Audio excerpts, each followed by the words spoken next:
El lenguaje unificado de la ciencia. El ideal de una ciencia unificada es característico del pensamiento moderno, desde Descartes y Galileo, que se plantean construir una matemática universal. El neopositivismo retoma este objetivo y lo reformula en el plano del lenguaje. Todas las ciencias han de tener en común la utilización de un lenguaje, aun cuando sus objetos o sus métodos sean muy distintos. Por tanto, se puede esperar la superación de la diversidad de las ciencias si se descubre o se construye ese lenguaje al que se pueden reconducir los diferentes lenguajes científicos. La unificación de las ciencias se opera a través de la unificación de sus lenguajes, para lo que es necesaria la construcción de un lenguaje universal y unitario de la ciencia.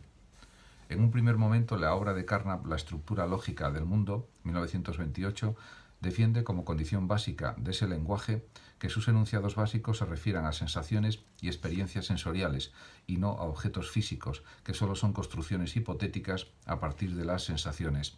Según Carnap, las cosas son elaboraciones lógicas que realizamos sobre la base de nuestros contenidos sensoriales.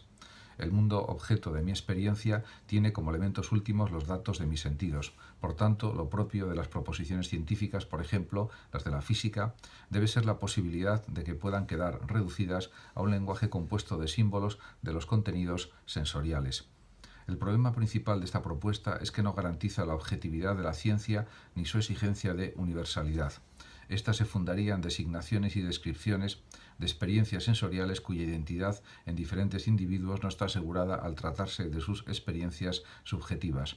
Los enunciados básicos de este lenguaje no serían comunes más que en apariencia, pues nada asegura una correspondencia idéntica entre lenguaje y experiencia en los distintos individuos. Por eso Neurath dio al tema del lenguaje unificado de la ciencia un giro distinto con su planteamiento fisicalista. Según Neurath, el mundo está constituido por objetos que existen con independencia de mi experiencia, y a esos objetos se refieren directamente los términos y enunciados del lenguaje científico. Construir un lenguaje básico para la ciencia representa, ante todo, descubrir los enunciados elementales y los objetos o hechos elementales constitutivos de la realidad de un modo parecido a como hace la física. A partir de ahí se podrá traducir cualquier enunciado a ese lenguaje básico relativo a estados y procesos del mundo físico. Si tomamos, por ejemplo, el lenguaje de la psicología, deberemos considerar sus proposiciones como descripciones de la conducta de los humanos o de otros animales. Aceptado esto, habremos de traducir ese lenguaje al lenguaje fisicalista, como lenguaje universal al que puede traducirse cualquier proposición.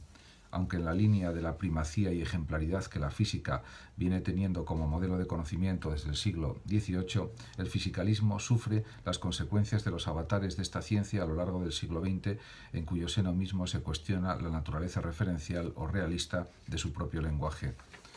Por otra parte, fracasa también en su empleo por reducir fisicalistamente el lenguaje de las ciencias humanas, como es el caso de la psicología. Por tanto, el programa neopositivista de unificación de las ciencias por la unificación de sus lenguajes se queda en mera aspiración.